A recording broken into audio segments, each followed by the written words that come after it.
that Mayo experience.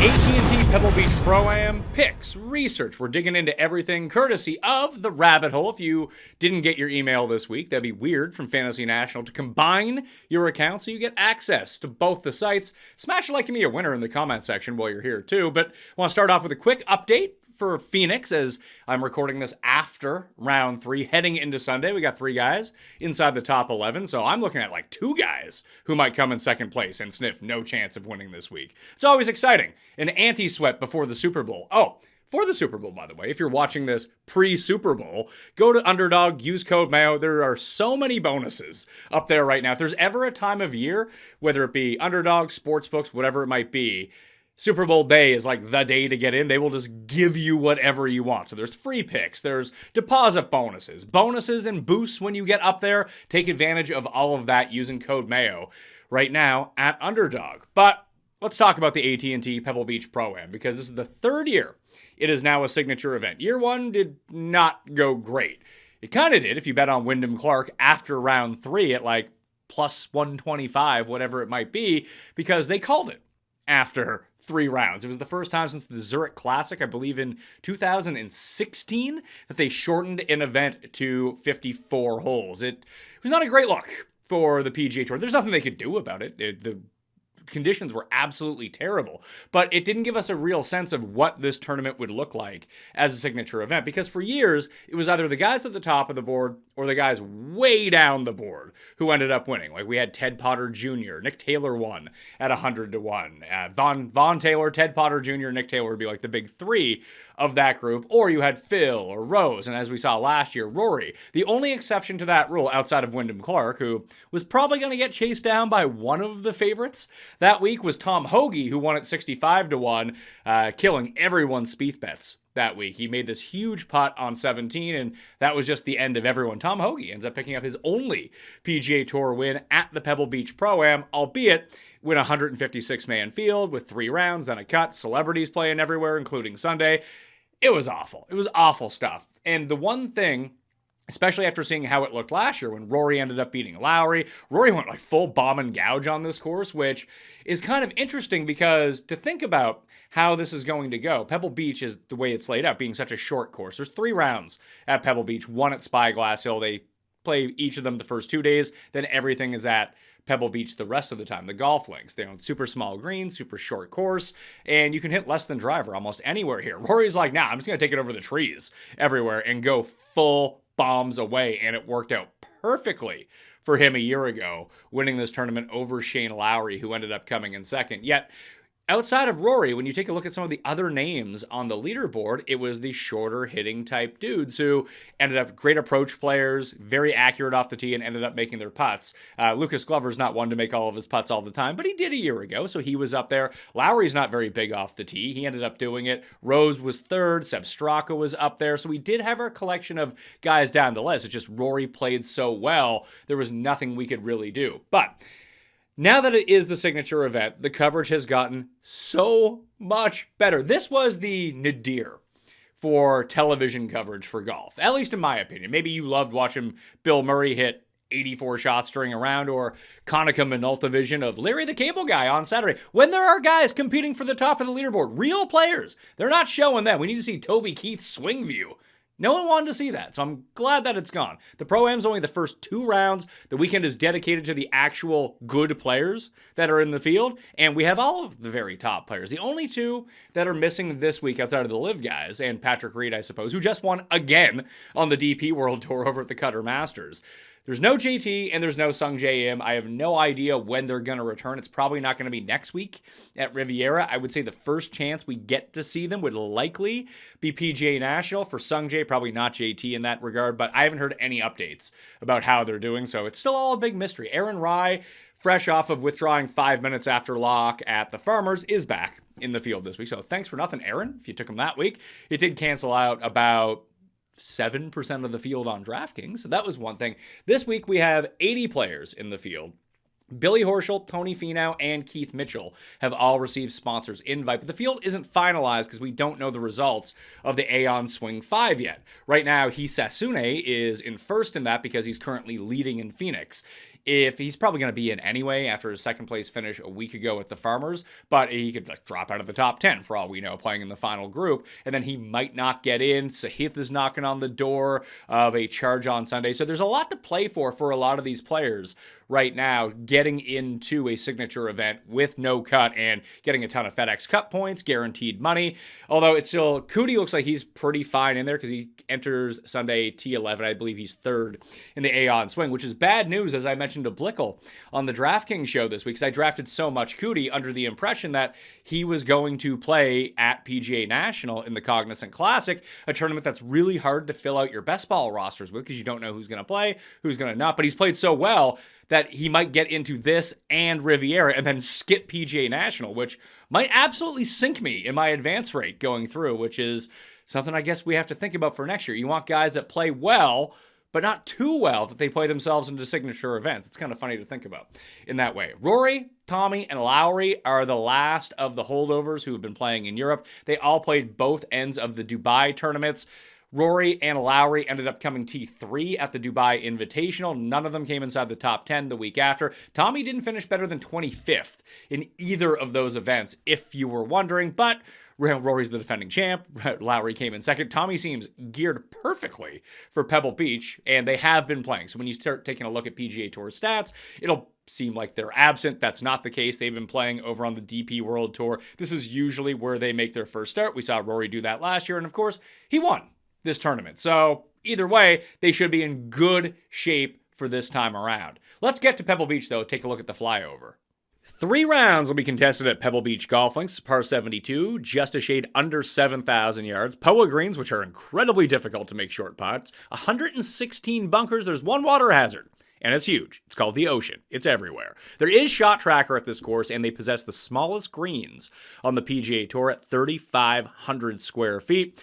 The average distance on the par 3s is 170 yards. 4 of those holes have a bogey rate north of 20% on the course, and 2 of them are par 3s. Hole number 5 and hole number 12. The par 4s average right around 415 yards. 4 of the most difficult 6 holes are par 4s that come within the first 10 holes when playing the course in order. It's 1, 8, 9, and 10. All super difficult, which have an over par rate of 18%. Rory had 6 par 4 birdies against 1 bogey on the weekend at Pebble Beach. They absolutely smashed the par 5s, 4 of them, 541 yards. Par 5 eagle 2 of the 3 rounds at Pebble Beach. Birdied the first par 5 in all 3 rounds at Pebble Beach last year for Rory on his way to win. 2 of the front 9 par 5s are absolute must-gets. The 2 easiest holes on the course, eagle rates over 2.5%, and a birdie rate over 45%. Then you go over to Spyglass, where they're only going to play 1 round. It'll be either round 1 or round 2. For the field, it's a par 72, just over 7,000 yards. Still POA green, 62 bunkers, 4 holes with water in play, 5,000 square foot green. So not as minuscule as the golf links, however, still pretty small in the grand scheme of things on the PGA Tour. Rory went birdie ace on the par 3s last year on the back 9, which is absolutely hilarious. You just take your pars and move on. 3 of the most often parred holes at Spyglass are par 3s. Then you have the average distance of the 10 par 4s, 410 yards. Nothing but pars for Rory on the par 4s. On the back 9, he hit 2 birdies on the front 9 par 4s. 3 of the toughest holes on the course are par 4s, which come in a 3-hole stretch from hole 6 to 8. The par 5s are a little bit longer at Spyglass. 2 of them have an eagle rate over 2%, but 3 do have a bogey rate over 10%. So you can pick up some significant, if you can eagle or birdie the par 5s at Spyglass, you're looking pretty good in that regard. Pebble Beach is annually one of the courses with the shortest driving average on tour, 274 yards over the last 5 years versus 291 yards of an average drive of the average PGA course, and it has the fewest amount of drives over 320 yards at only 5.3%.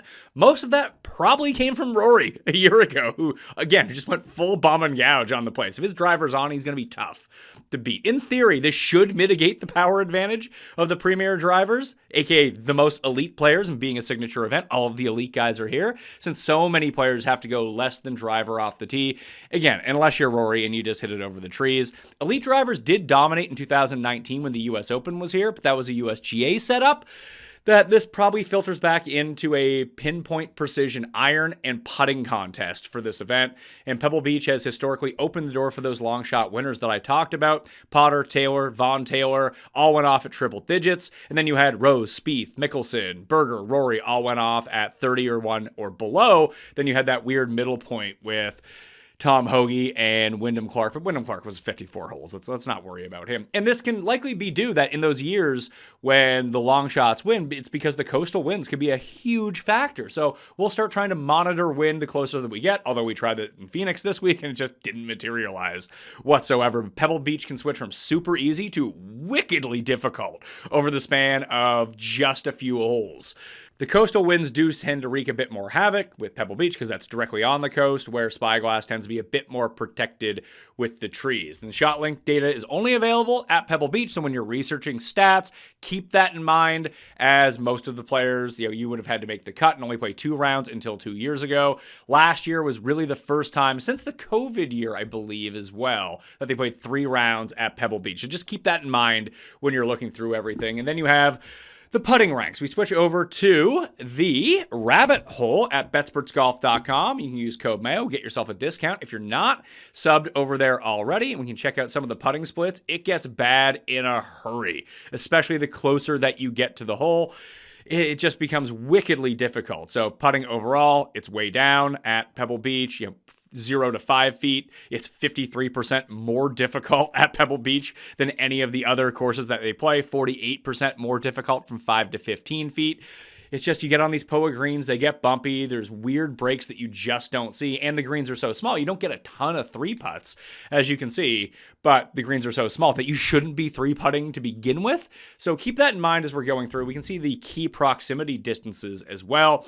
You'll see a big bump from 50 to 100 yards, 100 to 150 yards. Not a ton from 150 to 200 versus your average course. That's only like 13.6%, 12.4%. But this is the big one here, 100 to 150 yards, 27% on tour average, 32% at Pebble Beach coming around. Over 200 shots do tend to be a bit more at this course because you're either wedge range and super close, or you are well beyond the 200-yard threshold. Not a whole bunch of like 250-yard plus versus your average course. That's down, but 200 to 225, 225 to 250 are some of the bigger ranges that you're going to see. Rory was your winner at minus 21 a year ago over Shane Lowry at minus 19.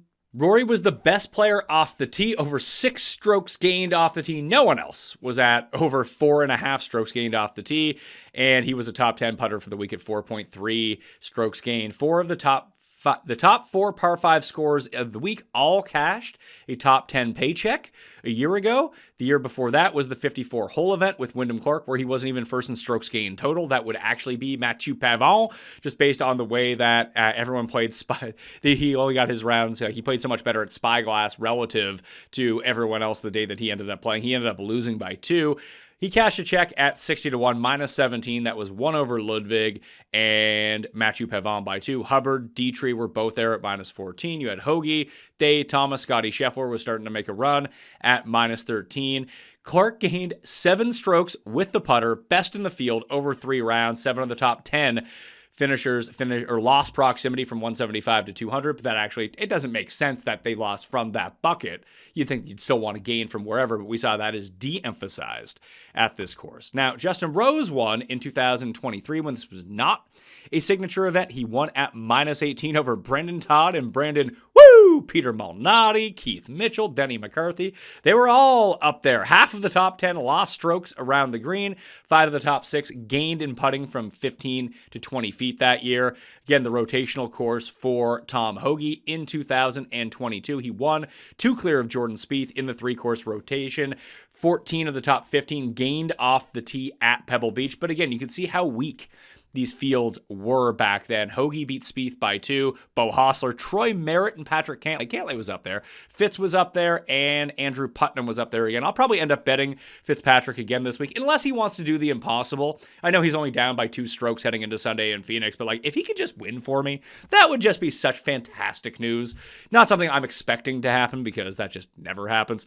In 2021, when Berger won, he went off at 16-1 because DJ was a very late withdrawal, and a lot of people ended up betting him because his odds, everyone figured, would end up getting cooked by the time they adjusted. People bet Berger at 22-1. He went off at 14-1. This was only a 2-course rotation that year, and you can see a lot of the better players in the field ended up filtering towards the top of the leaderboard. Berger, Mav, Spieth, Cantlay, Casey, all inside the top 5. Knowing me, I had money on Nate Lashley to win, and I believe he triple bogeyed number 15 or 16 or 14 or something. It was man, what are we doing? He was a par 3. He got himself cooked in the bunker, and that was the end of Nasty Nate's chances of winning. But he was leading at the turn, and then it was just kaput for him. A lot of good names, though. Hoffman, Day, Homa, Hoagie, who was obviously going on to win a few years later. Cam Davis ended up topping there. This is, of course, with a lot of predictive value just because of the greens. And if you can putt well on these greens, you're usually pretty good to go. Nick Taylor was the last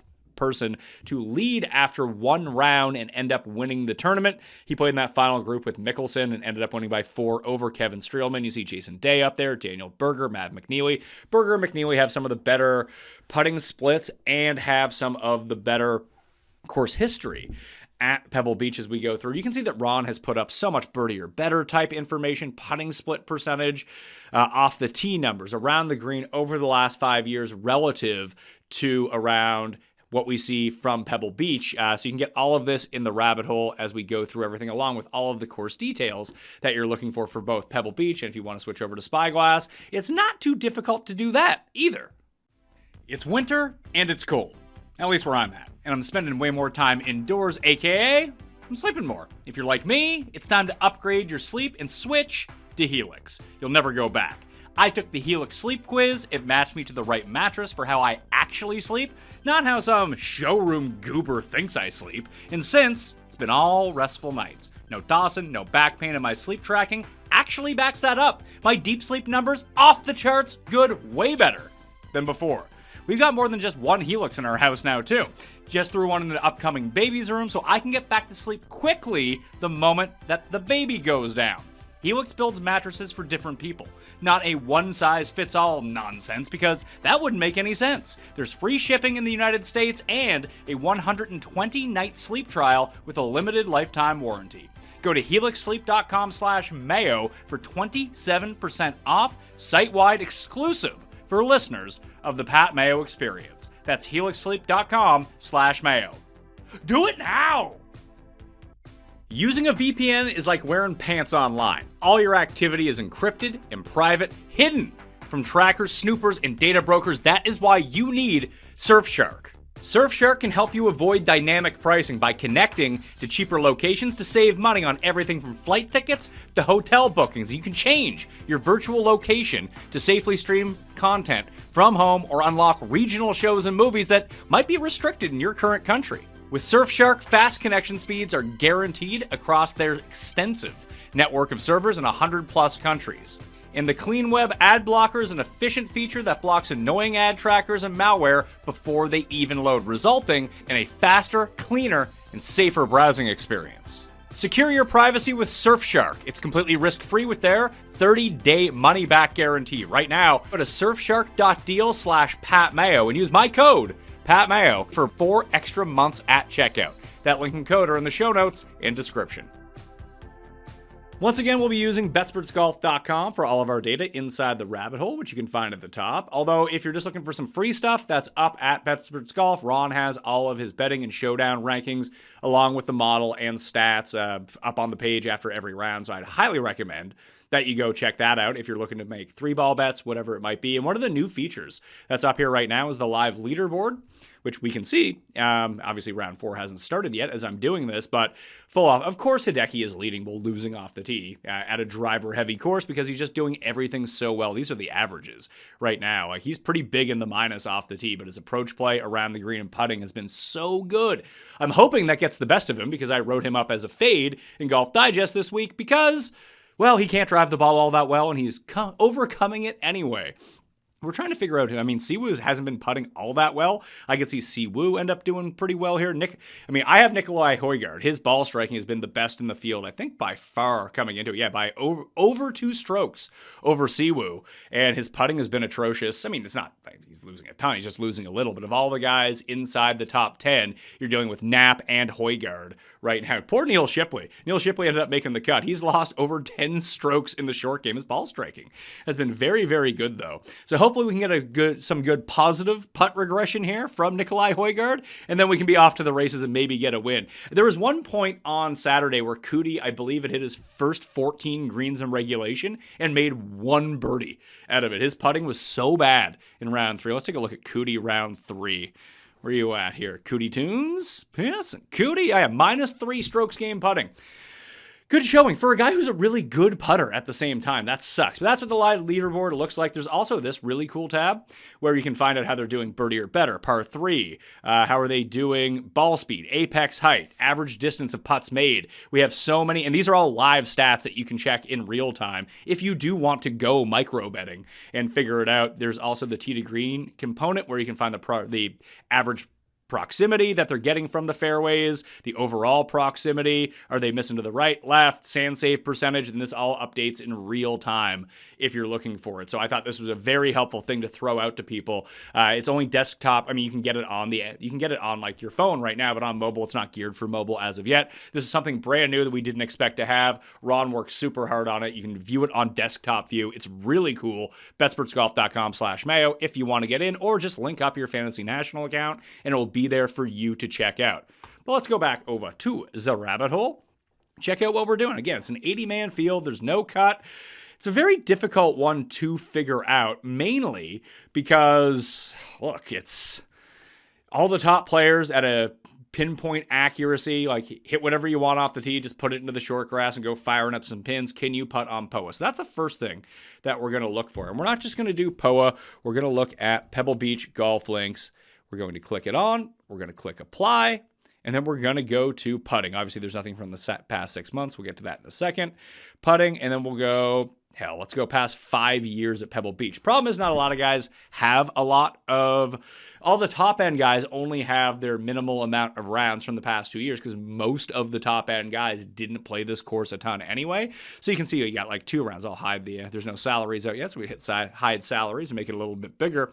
Griot was the best, averaging 2.27 strokes per round in his 2 rounds. Lowry was excellent a year ago on these greens. Slower greens tend to favor Shane Lowry. We saw him win an Open Championship on the slower greens. He tends to do most of his winning in Europe on slower greens. These are some of the slowest greens on the PGA Tour that they're going to see all year long.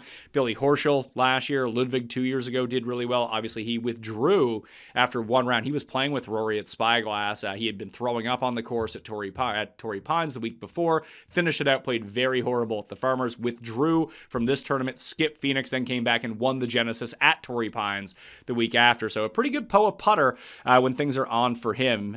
This was from the year he came second to Ludwig in his 2 rounds, 1.36. But if you guys have had some like substantial rounds at this course, the best putters you see, Putnam, Shank, Tom Hoagie, and Denny McCarthy all have done really well at least 5 rounds for them. Mackenzie Hughes, no shocker there. Sam Stevens has putted very well on these greens, as has Berger over the years. Berger in a weird correlation type thing. I wonder what Ron listed as the comp courses. Let's see. The comp courses: Harbortown, Colonial, Spyglass, Riviera, El Camilian, Port Royal, Seaside Island, TPC Southwind. So of all of those, and a lot of these are just courses with really small greens, but Berger has a top 5 at Heritage. He's won Colonial, he's won here, and he's won at Southwind twice. Just to throw it out there, if that's what you're looking at. We'll go back to Pebble Beach, though. Berger is just this rotation of courses done very, very well. Don't even really know. I mean, I suppose I could click on the live leaderboard to see how he's doing. Didn't really think about how he is doing this week, let's take a quick look at Daniel Hauserberger. The around the green yips continue for him, and that's nothing new for what he's been up to, but ball striking wise, it's been okay, and the putter is starting to come back around. This is something that we've seen with Daniel Berger. His strokes gained around the green have just been so terrible beginning in the middle of last year. And it looked like he was starting to turn it around from what we saw so far this season. He gained around the green at the American Express, lost minimally at the Sony, but you just want his accuracy, his very good irons. They didn't really come through in his 2 rounds at the Dye Stadium course, and the putter really did let him down. But the putter had started to come back a little bit, but you can just see through most of last year, the ball striking off the charts good, can't chip, can't putt, and these aren't even total. Those are average results. When you start clicking on total, it gets bad in a hurry. Like -7 at the St. Jude around the green, -4 on the greens, -4, -4 between the two in Scotland at the Travelers, -5.5, -2 between the two. So the putter would start to come back a little bit as we've gotten closer. We haven't seen the end of the around the green yips as of yet, but it's getting slightly better, although this week is not a good testament to that his around the green through 3 rounds is -2.3, but it's been difficult. And that's something Keith brought up on the Wednesday show this week, that they had some patchy problems around the green. We saw Scotty chunk one, we saw Morikawa chunk a few, Berger's probably chunk one. And despite all of the bad chipping and relatively slightly above average putting, the approach play is very good. The off the tee has been, capable. And this is another spot where his accuracy, I'm guessing, is probably pretty good. Let's see what his accuracy is. Driving accuracy, above field average around 60%, because guys hit fewer ones at this course, green regulation, at 70% this week. The overall proximity a bit down. He's not a bomber. He's not driving it out there with the best of them, although he's at 304. It's not like he's short off the tee. That's below average in Phoenix. It is his accuracy that you want at Pebble Beach and what's really done him well over time. You can see the 50 to 125 range. He's been very good this week, although there's not a lot of shots coming from that range. But obviously, I'm not going to be the only one who likes Berger this week. A lot of people are going to like Berger. Day has putted excellently at this course. I'm curious to know what his odds are going to be at Open. When we guess the odds a little bit later on, I'm guessing it's going to be inflated. And I'm still kicking myself for making the point that you shouldn't bet Jason Day at Farmers because his odds were half of what Justin Rose's were. And that seems crazy considering how much better Justin Rose, as a former winner at Farmers, going into the Farmers this year, and he was inside the top 10 in the world where Day wasn't even close. We had actually seen some spikes, being a second place at the Masters, a win in the FedEx Cup playoffs, and it's been so long since Jason Day actually won a tournament. He hasn't won since 2023, and that was at the Byron Nelson. That was like a crappy tournament, yet everyone was betting Jason Day. He was coming off a good week. Obviously, he's going to win.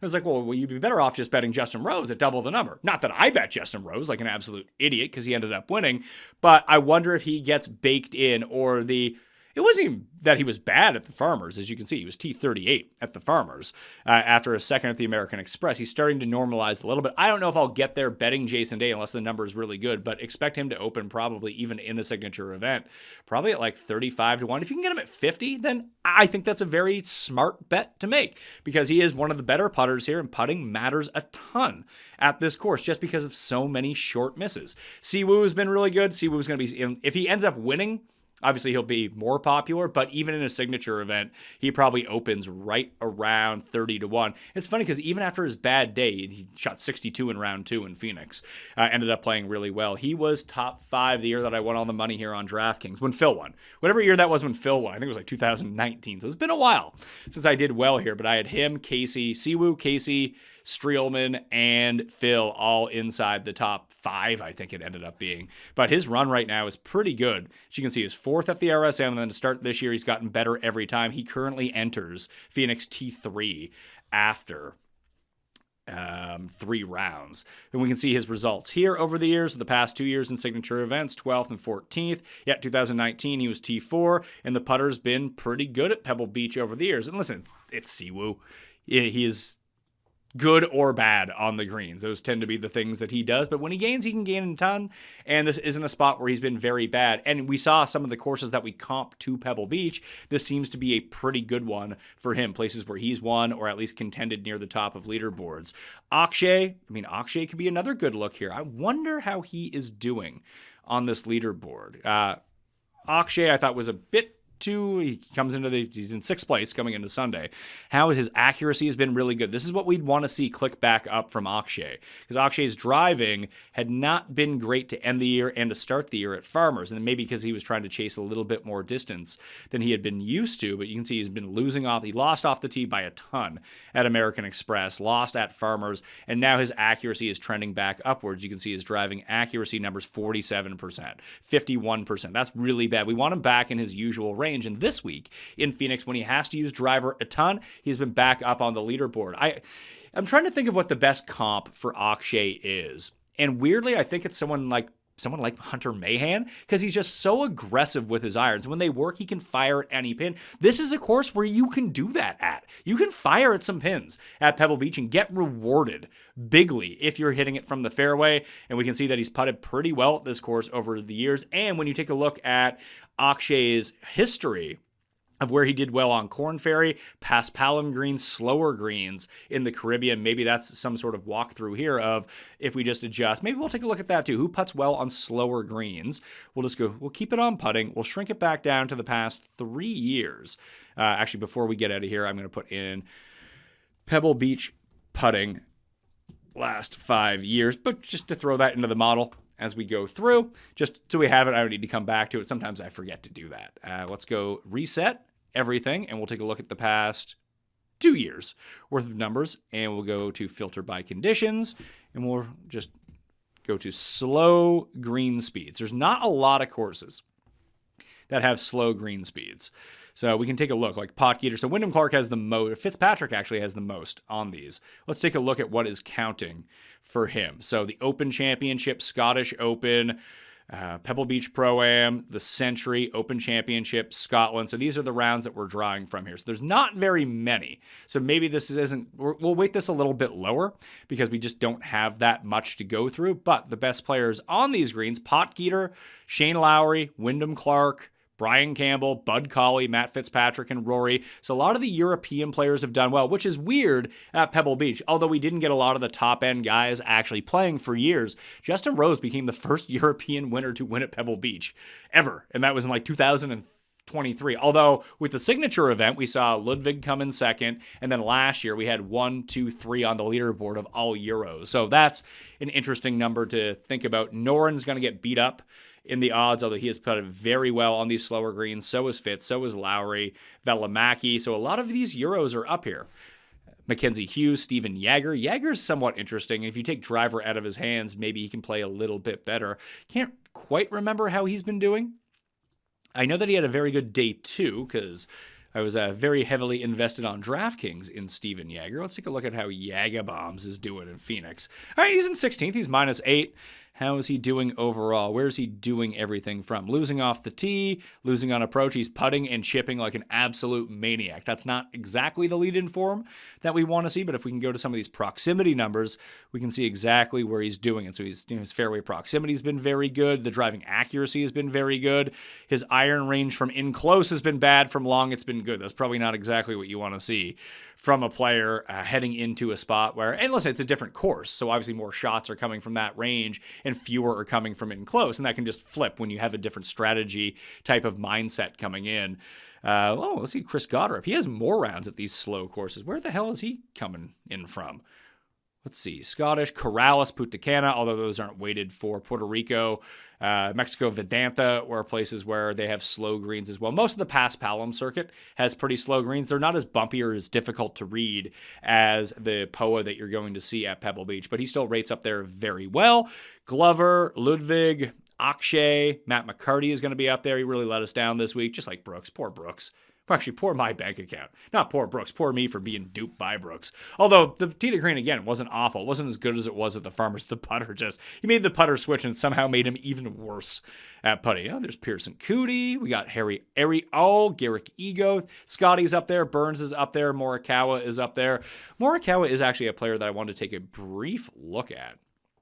See what he's been up to. He did make the cut. I think Jeff on the Monday show is going to continue to victory lap Colin Morikawa because he called the downfall of Spieth, and now he feels responsible for the downfall of Colin Morikawa. Tee to green, it's not bad.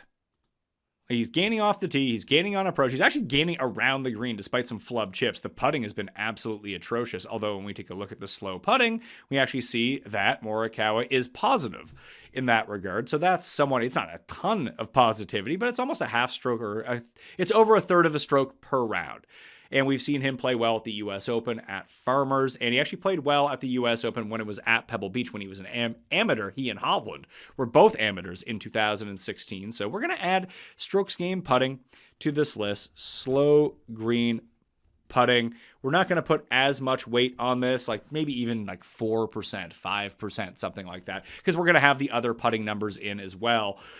Now, what are something else we can look at? We're going to go back to the filter by conditions, and we're going to reset all filters. Just always remember to do that just in case you get taken off. I want to find small to average size greens, because these are very, very small greens. So greens, green size, small.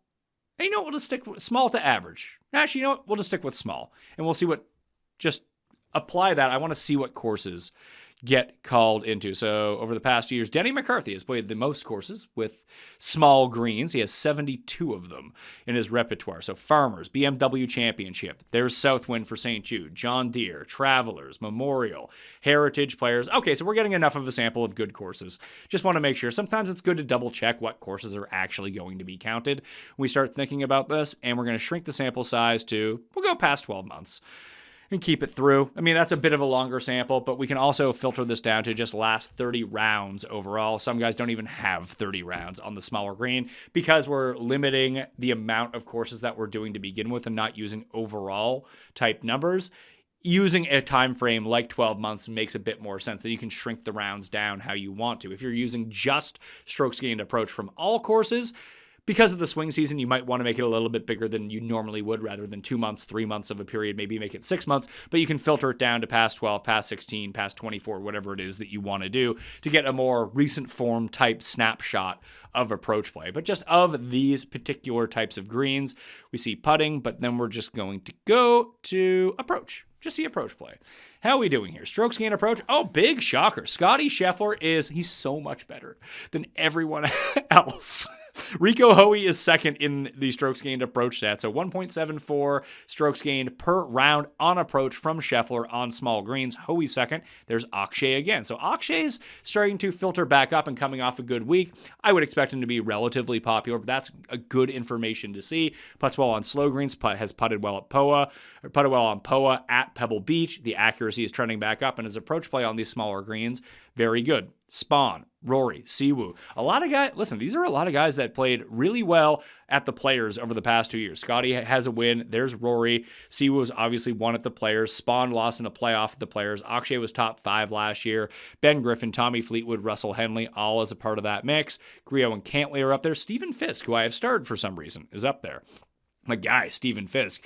I called him the new Luke List, but Luke List is playing the magical Kenya Open this week on the DP World Tour. So if you are looking for anyone, Ryan Gerard is up here as well. There's Hideki, Glover, Hisasune, Valimaki, Fitzpatrick, Seb Straka, Colin Morikawa, Marco Penge. That's only 3 rounds for him. So we're going to put in strokes gained, approach, small green. So these are just a part of the course type things that we're looking at. And we can also go in to filters. We're going to reset again, and we can sort by, we're going to go off the tee, just call it T, T times, maybe that's how I want to, off the tee. So less than driver is the course as what we're going to get here. So we're going to punch in clubbing down type courses, because that's what we're going to find.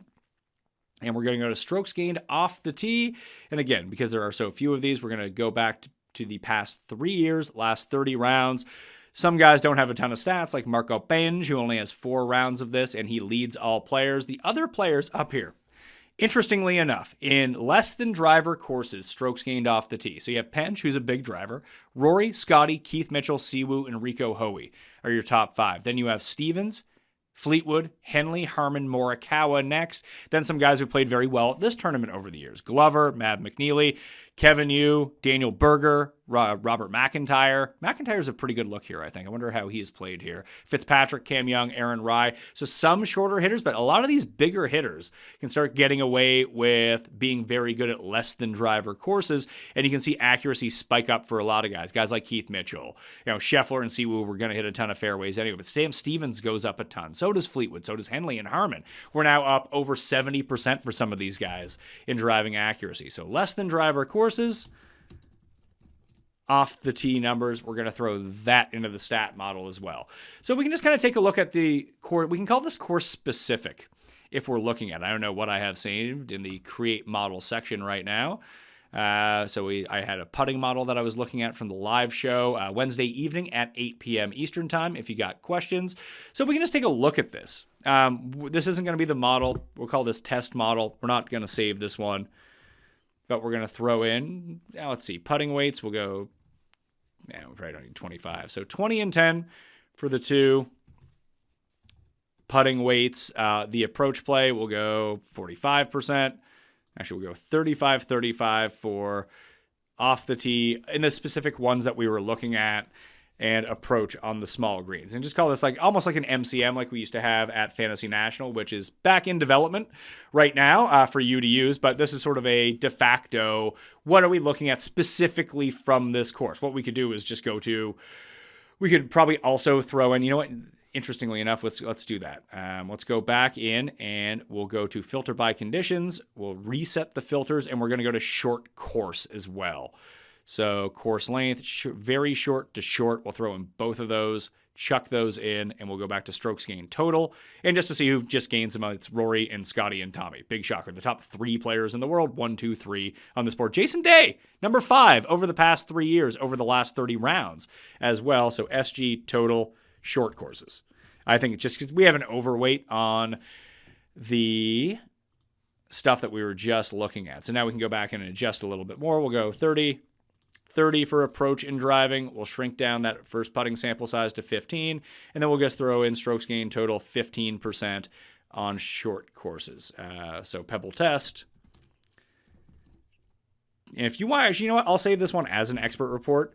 Just Pebble conditions. If you're looking for it on Betsperts, save as expert report, save and generate, and then we get our good. So again, if Scotty is not number 1 and Rory isn't near the top and you're looking at stats over the past year, then your model is probably broken. But they are number 1 and 2 here. Russell Henley falls just behind them by a not that significant margin. So 92 out of 100 for Scotty, 90 out of 100. I think it's out of 100. Actually, I have no idea. For Rory McIlroy, Henley, and Siwoo, 87 and 84. They're the only 4 players above 80 in total points in the 5 course stats that we just looked at. Tommy, Lowry, Spawn, Fitzpatrick, Berger, Glover are the next. They fill out the top 10, although in the 70s, the only guys that you're getting, like Tommy's closer to the top, so is Lowry, then Spawn, Fitz, Berger, Glover, Aaron Rye, Rico, Cantlay, Morikawa, Hideki, Straka, Victor, Akshay, Keith Mitchell, Gerard are all within 10 points of each other to close out that top 20. Who's bad? Probably all the worst players, I'm guessing. Maybe they have no data to go from. Brian Campbell, Joe Highsmith, Grazerman, Finau, Fox, Minwoo, Hoagie, Pierce, and Cootie. Johnny Vegas, Noren, although I kind of like Noren here, although I guess Noren's name is kind of weird coming through. Let's take a look at Alex Noren for a second. Noren did most of his damage on the DP World Tour over the swing season. That's why he's up so high in the world rankings. He's been bad in 2 events so far on the PGA Tour, although the approach play has been good in both those events, although that's only 1 round at the American Express and 1 round at Torrey Pines. He's only played 5 rounds total. Bank of Utah, I'd like to see the driver be a little bit better, although to close the year, 3M and Wyndham, he did play really well. Didn't do much over the swing season, played twice. One was a no-cut event, was T27, and then the Bank of Utah, he was cut. But again, during the swing season, he just kind of dominated over in Europe, which, it shouldn't be surprising. Alex Noren is a really good player. We saw him pop up on that list of slow putters as well. He won at Wentworth, which is a place where Rory and Shane Lowry 1 and 2 on the leaderboard won a year ago. He also won the Betfred British Masters hosted by Sir Nick Faldo as well. That was in week 34. So he won twice on the DP World Tour. He was a 17th and 20th over in the DP World Tour playoffs. He was second to Hideki at the Hero World Challenge in Albany. Slower greens on that front as well, if that was a spot that you were looking for.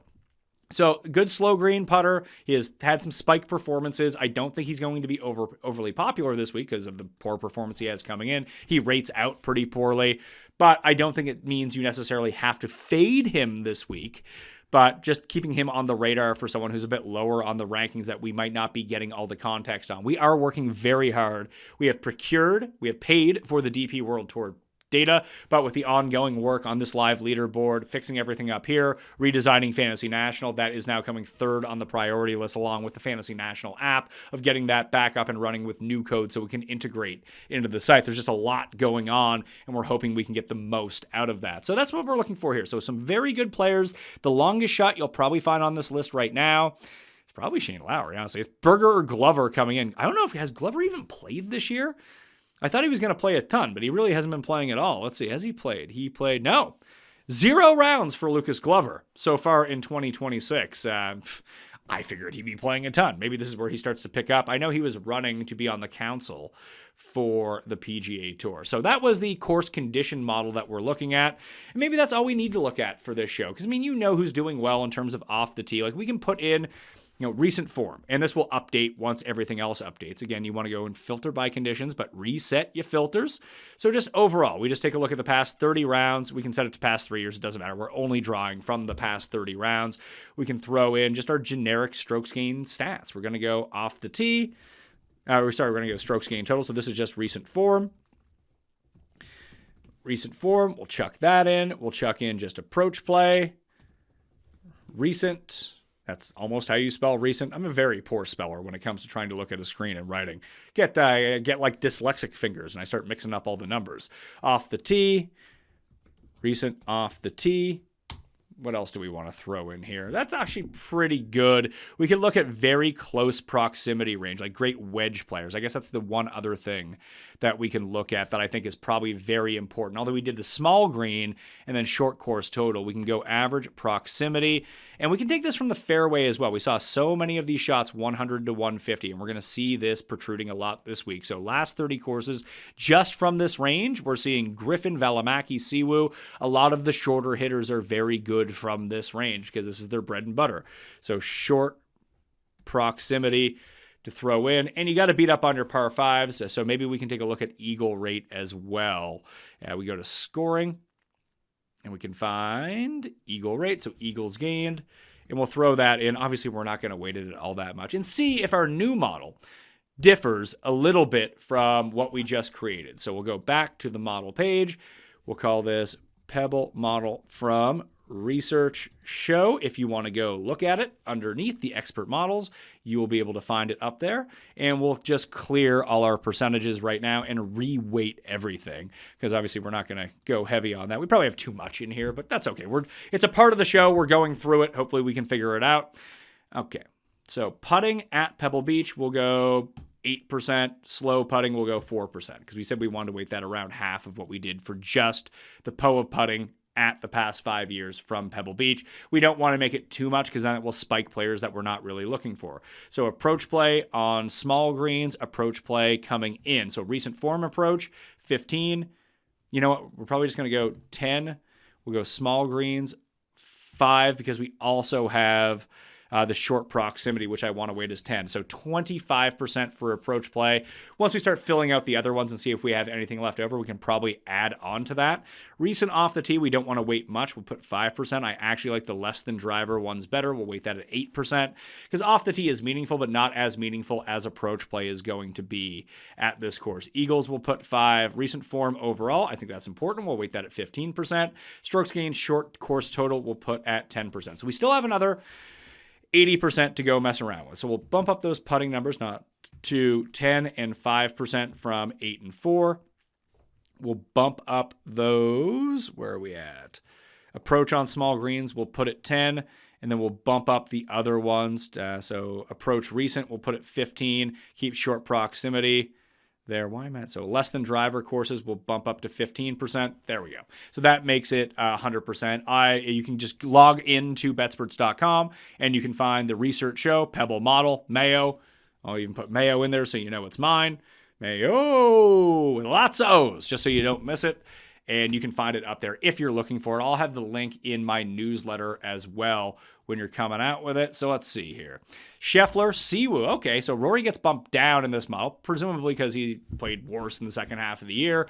And that's what we're drawing more with some of these more recent form stats. Obviously, Scheffler, Siwoo, and Henley. So not that dissimilar from what we were looking from before, although it bumped down Rory, it bumped up Aaron Rai, it bumped up Matt Fitzpatrick, Max McGreevy, so he is probably the best sleeper on this list, just like Aaron Rai. Rai is interesting. Rai got that win in the DP World. Did he get the win? No, he came second to Fitz. He lost in the playoff to Fitz in the DP World Tour Championships, but again, a guy who sucks at putting but has played well, almost like Berger, at these less than driver courses where accuracy matters, short approach matters, and putting on slow greens. Boom, all of a sudden Aaron Rai pops himself up. I have no idea what the injury was with him, but if he's back in the field this time around, we get like a good to go from him, we should be good. But Scotty, Siwoo, and Henley are the only players above 80 in this model now, so 82, 84, and 89, but not a huge gap between Scheffler and everyone else like we saw a week ago.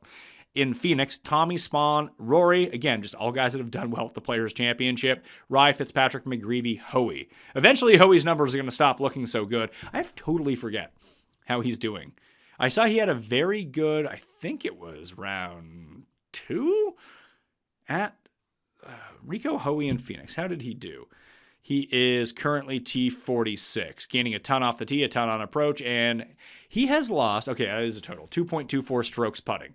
That is not shocking. But gained, not as much as you would want him to be gaining, but at least he's trending back upwards from what we have seen from him over the first few weeks of the season. It seems like his ball striking is returning, so it might be a nice time to jump back on Rico Hoey. It's harder to 3-putt on smaller greens. I have heard that. And if putting is more difficult from in close, maybe that neutralizes him with the field a little bit. I have no idea how he has done at Pebble Beach in the past. I don't even know if he has played Pebble Beach at any time in his career. He's been so bad. Maybe it was an injury. Maybe it wasn't. Yeah, he's never played Pebble Beach. So, maybe he doesn't know what he doesn't know at Pebble Beach. He can actually make some putts. Who knows? But you're probably going to find him at closer to like 125 to 1 this week. And around the green here, if you aren't in the rough or sand, is very easy. So maybe that can be helpful for an excellent ball striker like him. We've seen some poor putters do pretty well here over the years. Hovland, Cantlay, Lowry, Rose, Glover, Morikawa, Cam Young, there's Gerard, and Griffin. Griffin took a huge hit in some of the recent form stuff versus just the course type specifics that we were looking at. Berger and McCarty dropped down as well, and a lot of that probably has to do with, again, the recent form that we started looking at. The best player in the field for Eagles, Rico Hoey, even though that's only at 5%. Your best 100 to 150 proximity guys overall, just in recent form coming in.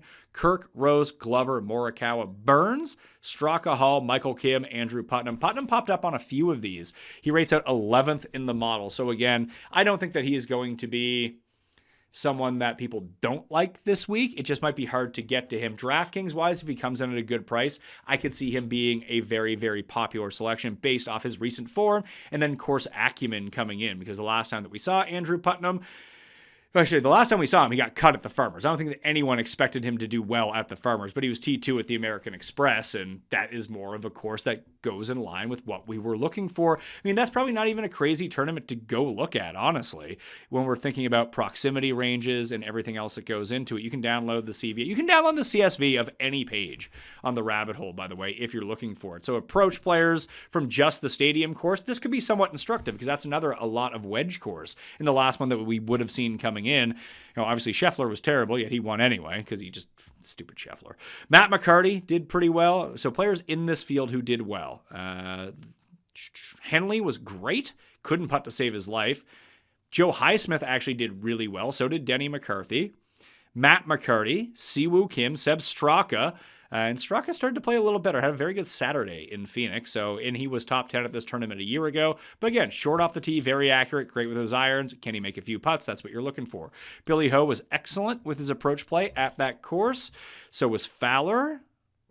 I don't think David Lipsky's in the field. Chris Kirk was very good there again, although he ended up Missing the cut, yeah. But in this one round at the stadium course, where again, a lot of short approach shots coming in, did very, very well when we were looking through all the different types of players that you can have. Jason Duffner, even though he missed the cut, was very good on approach, former winner. But Siwoo, Matt McCarty, Denny McCarthy, and then Russell Henley, JT Poston were very good on their approach play at the stadium course for players that you might be looking for. A bit more down the board the last time that we saw an overwhelming amount of proximity from 100 to 150 yards, where we just didn't see that at the Farmers or at TPC Scottsdale for Phoenix.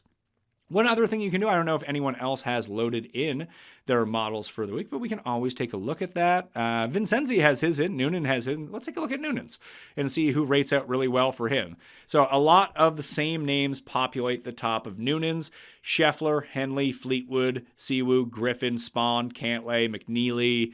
McNeely's only going to go up after the Phoenix stats get loaded in. Rai, Hideki, there's Jason Day for him. So slightly different than the one I was looking at. We can load in Vincenzi's and take a look at his. Scotty, Rose, Cantlay, Henley, Fleetwood, Hoagie. So a lot of course history probably populating up for Hoagie. And he has pretty decent recent form coming in. Xander, Colin, Hovland, Rory, McNeely, Keith Mitchell is another one. Did anyone else have one up? No, those are the only two that are going on so far under the expert report tabs. My two will be added to that list, presumably as this show concludes. But we still have time to guess the odds. For Pebble Beach, when you look at the top of the odds board, it's going to be Scotty. What's his number going to be? It's a smaller field, although it has much better players in it this week. So I'm guessing he probably comes in at plus 300 with Rory back around, making Rory the defending champion, probably 6-1. Scotty's never won at Pebble Beach, and obviously he was still dealing with the hand injury. This was his first start a year ago. He was 3 strokes back of Wyndham Clark when play got called 2 years ago at Pebble Beach. And I believe he finished either just outside or just inside the top 10 a year ago in his first start back. And he has won at every other comp course basically possible for Pebble Beach. So Scotty's going to end up being a really nice play here. But with Rory back, you might get a bit of sag down the board, plus 300, plus 320, and then Rory comes in at 5.5 or 6-1. Then there's going to be a huge gap to this next set of guys. And it's going to be Fleetwood, probably Xander still. Maybe Hideki, Siwoo might get punched up into here because of course history. Cantlay will still be lingering around. It's going to be I have no idea what this 20 to 40 range is going to look like and which players get pumped up and which players get pushed back down. But I'm pretty confident in Scotty and Rory. Those two I know are going to be 1 and 2 on the list. And then after that, I really do think Tommy might end up coming in third. Although, as I mentioned before, he hasn't finished better than 25th in either of his 2 starts so far this season. I will be keeping an eye on that Day number coming in, Berger's number, and Siwoo number, and Matt Fitzpatrick. A lot of the Fitzpatrick number and the Siwoo number are going to be determined based on what the result in Phoenix is going to be. If one of them wins, it goes up. If one of them tanks their final round and just goes way down. Hideki as well. If any of these guys struggle in their final round, you might end up getting a better number for them just based off, they can't close, they played poorly, whatever it might be. If all 3 of them end up inside the top 3, their numbers are probably going to be crushed. But if you like those guys and don't love Scotty or Rory, which you probably should, based on all of the numbers that we just did and all the research we dug into at this course, that those guys might end up in the 20 range. They might end up in the 45, 50 range. Hell, if Fitzpatrick has a bad day, he might end up in the 90 range or something like that, based on the fact that he was 50-1 in Phoenix anyway, despite being a top 10 player in the world rankings. Keep an eye on Bobby Mack as well, where he ends up dropping in. This seems like it should be a really good course for him, despite the fact that he doesn't have the best history here. I do think it plays to a lot of his strengths. The one thing that I didn't really mention is that because this is a par 72, par 5 scoring should be a bit more overemphasized, where someone like Bobby Mack has done his best work at par 70s when you take out 1 or 2 of those par 5s, but he putts so well on these slower greens, and he's so good with a wedge in his hand that I think it kind of mitigates that value. Because he was bumped up a lot in the early odds boards, didn't do all that much, we might see a big sink on him and he might open at like 66-1. That would be one of the first looks I'd be going for as well. Give me your winner. Initial thoughts. It doesn't need to be who you're going to be betting on instantly or on Wednesday. When you think about this course and you think about who's going to win, who do you think is going to win at Pebble Beach? My column is going to be free. It'll be sent directly to your emails if you are subbed to the Mayo Media Network Substack. It's completely free. You can find it in the description right now. And do us a favor, sub to the audio podcast as well on Spotify or on Apple, and to Mayo Media Network on YouTube. All of that stuff goes a long way into helping us out, especially if you turn the notifications on YouTube as well, all right? I'm Pat Mayo. Thanks for watching. Good luck in Phoenix. Hopefully we can get a winner, all right? If not, either way, I'll see you next time. Mayo Experience! Experience!